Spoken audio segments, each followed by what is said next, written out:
Welcome to the channel, everyone. My name is Nick. For those that are new to the channel, hopefully by the end of this video, you do become a subscriber. So over the last couple days, we've definitely been talking about, how bullish XRP is, mainly because of the Ripple case basically coming to an end. We have yet to actually get the big announcement, but it's basically happening probably over the next 2 weeks, I would say. A lot of focus is definitely on the closed door meeting from the SEC towards the end of this week. But I'm mainly looking at all of the catalysts behind XRP. And recently, Fruition Films, put out a post regarding all of the 2025 catalysts ahead for XRP. Hold strong.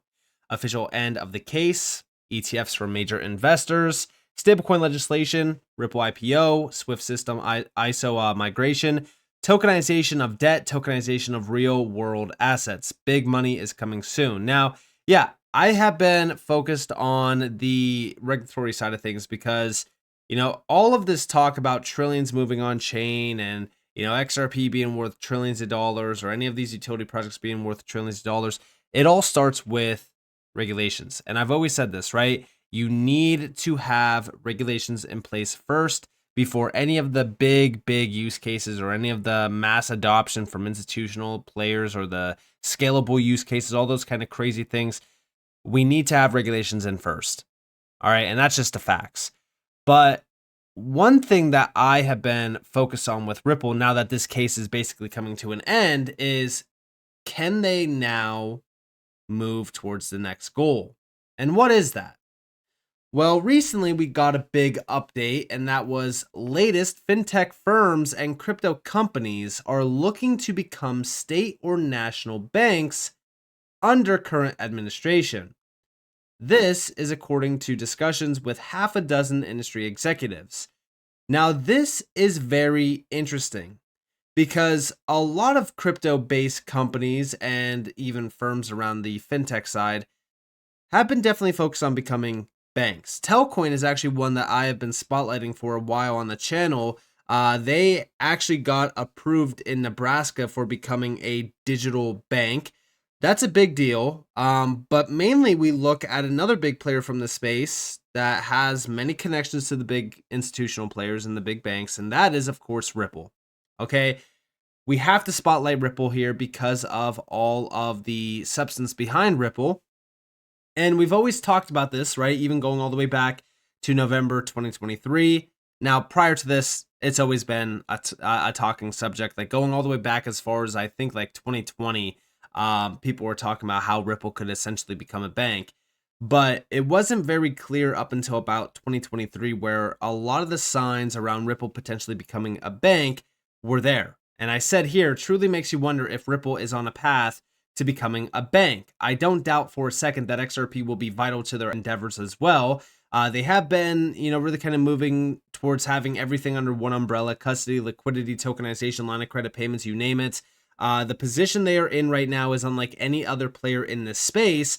People can hate on Ripple all day, but you can't ignore the tremendous moves they have made in just the last few years.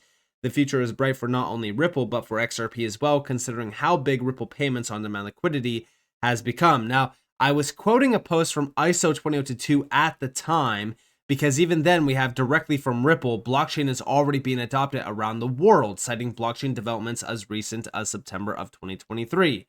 Now, the headlines there were actually JP Morgan, DBS, Temasek bet big on Asia's blockchain race. LSE Group draws up plans for blockchain-based digital markets business. Nike and Chain Alliance. This is more so around like the consumer experience.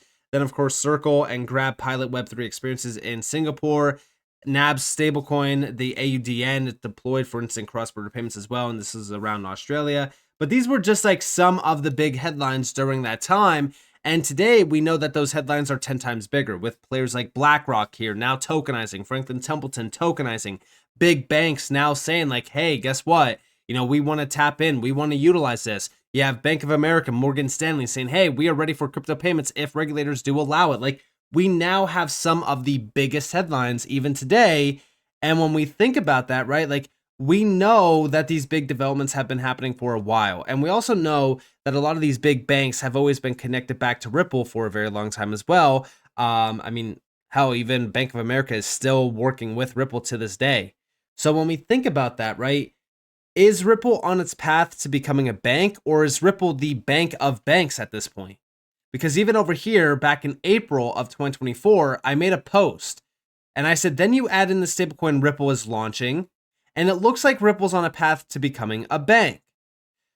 This has been speculated on since going back to 2020, and now it seems like it's becoming a reality. The XRP ledger and XRP will also play a vital role, in my opinion. Focus on the moves being made right now. Now, here we actually have the post from Wrath of Kahneman at that point where he said the XRP ledger tokenization, NFTs, AMM, liquidity pools, KYC, AML, custody, regulatory compliance, DID, and now potentially with lending protocols. If you squint, Ripple could look increasingly like a bank. And we have from Anderson on the bottom there, issuing their own stablecoins will be the cherry on the top. And yeah, we think about this, we look at this even today, and it feels very, very close to Ripple basically already becoming a bank. They already are a bank at this point, if you will. But I mainly look at them as becoming a bank of banks because they are providing infrastructure for all of the big banks. So they're kind of behind the scenes as that, major institutional infrastructure player. Like, even if we go back to their most recent announcement on March 10th around on-chain finances here, what is your custody strategy? We have from tokenized RWAs to stablecoins, institutions are embracing crypto, but security, compliance, and seamless access are critical. That's why, Ripple Custody delivers enterprise-grade security for the new financial era. And in this, we actually have Digital Asset Custody, a guide to crypto custody for institutions. And again, the main thing that they're looking at here is providing that infrastructure for all of these big players. It's kind of interesting to see this coming from Ripple at a time where we do see the biggest players moving in on crypto, and they need to have that infrastructure in place to tap into this space in a big way. Because again, these banks are not going to take, 3, 4, 5+ years to build out infrastructure layers. No, they're just going to tap into what's here, which, Ripple has been building this for well over a decade, so it makes a lot of sense. And even the announcement from Ripple, the actual video clip, listen closely to this video clip as they do explain Ripple Custody. We're in a world where everything can be tokenized, and that's where Ripple Custody comes in. Here's how it works. The custody platform acts like a digital vault to safeguard both your and your client's assets. This vault is protected by the highest standard of bank-grade security for digital assets. Digital assets can be managed and accessed through a cryptographically secured infrastructure layer. This acts as a sort of door or single access point, which means you can choose who can do what with those assets. Next, thanks to an API-first model and a unique modular design, bank management systems can easily connect to the platform through a user-friendly interface, allowing for simple user control and integration. This makes things like token management, transferring, accounting, and custody straightforward and easy without compromising security, governance, or compliance. Lastly, the custody platform is plug-and-play and interoperable, unifying interactions with multiple underlying blockchains and their applications, external data sources like AML or other data providers, and to other market players like exchanges, marketplace venues, and regulated custodians. Now is the time to tap into the future of finance. Now again, within this video, what do we hear? We hear infrastructure, infrastructure, infrastructure. Ripple is creating the infrastructure for the institutional players to tap into tokenization in a huge way and to embrace crypto because they have all of this under one umbrella. And remember what Monica Long, the president of Ripple, said recently back in the beginning of March on the Tokenized Pod, where she said that the floodgates are open for banks and traditional financial institutions to embrace tokenization in the US. And Ripple is ready to help lead this sea change. So if you think about it, right, Ripple is at the forefront of the institutional floodgates opening because they have this infrastructure layer already created.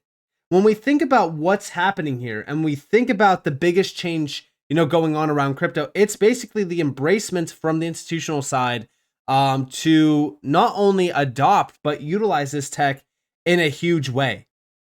Now, the enablers of this, aka Ripple, are going to reap the rewards of this in a massive way because they're at the starting point right now. To get to the finish line, all it really takes is the green light from regulators to actually get all of the big banks and institutional players on board. And so far, when we think about Ripple, right, they've already, tied the knot with these big institutions for years. I mean, how long has Bank of America been working with Ripple? It's been about roughly almost a decade at this point. So that's why we look at Ripple as a bank of banks, if you will, because they are providing that core infrastructure. But also, we go over here to the most recent announcement where Ripple just filed for a new trademark for a downloadable software that will let people store their cryptocurrencies. Is Ripple going to create a wallet app? Now, Mickey B. Fresh responded to this saying, Ripple acquired 2 digital asset custody firms. Ripple custody is way more complex than simply what's described in trademark. Ripple custody equals Standard Custody's private authoritative blockchain plus Medico's orchestration or harmonized Ripple issuance and tokenization platform as well. So it's all, condensed into one. And then we have policy engine is what is also described here, but there's many other components. You can think of underlying private blockchain as vault system, where validators run on top of smart HSMs, Ts, where private keys are sharpened, into, and MPC is run on top. This is not simply a wallet, and that description is about as generic and vague as they possibly could make it on purpose. That's why when we think about what's actually going on here, right, and we take a step back and we look at everything that Ripple is doing here, again, it highlights the fact that they're becoming this institutional giant that has everything that an institution or a bank in this case would need to reap the rewards of the digital financial revolution happening around DeFi, around DLT, blockchain, tokenization, whatever the case may be. So if I was an institutional player, if I was a big bank, and I was trying to dive into crypto in a big way, why wouldn't I tap into Ripple? That's why I don't think that Ripple is on a path to becoming a bank. I actually think that Ripple is becoming an institutional powerhouse where they will essentially become the bank of banks if, they do have all of this under one umbrella. I mean, even around the use cases, when you look at the bank side, they have solutions for banks, turn payments and custody into profit. This is all around their custody solution, which also taps into their cross-border payment solution, which also taps in to the tokenization service as well. Like when we think about everything that Ripple has to offer here, this is a turnkey solution, a plug-and-play solution, if you will, for any TradFi giant, Web2-based player that wants to realize in the benefits around blockchain. So when we think about how big the case being settled completely, or in this case being dropped completely, is for Ripple and even for XRP, got to remember that almost everything that Ripple does has XRP in mind. We've heard this from Brad Garlinghouse. We've heard it from Monica Long. If Ripple is now completely cleared, nothing is stopping Ripple from expanding rapidly, which also expands XRP rapidly. And in the case that institutional players want to tap into blockchain, well, we know that Ripple, almost everything that Ripple has been doing is focused on institutions. Even institutional DeFi, which does have XRP and XRP Ledger, or I should say the XRP Ledger tapped in heavily, that's all based around institutional DeFi. Like, institutional DeFi is the biggest thing right now from Ripple's side. They've been heavily focused on it for about 3 years now. And everything around tokenization is moving very fast, but that's all accelerated by institutions. Like, retail right now is not really tokenizing. Institutions are. And Ripple is in the driver's seat around a lot of these things. All of the expansions, all of the recent moves made from Ripple, even around tokenization with like Archix or Open Eden, things like that, it's highlighting the growing demand from institutions to tokenize on the XRP ledger, tokenize through Ripple, tap into Ripple's infrastructure layer. It just looks, feels, and sounds as if Ripple is becoming the powerhouse for banks to be blockchain enabled, bring them on chain in a huge way, and allow them to also reap the rewards of this tech. So with that being said, I hope that you guys enjoyed this video. If you guys did, definitely leave a like, subscribe, turn notifications on because more free content. You guys are more than welcome to follow me on Twitter and join the free Discord down in the description below. And with that being said, guys, it's been Nick. Thanks for watching. Peace out.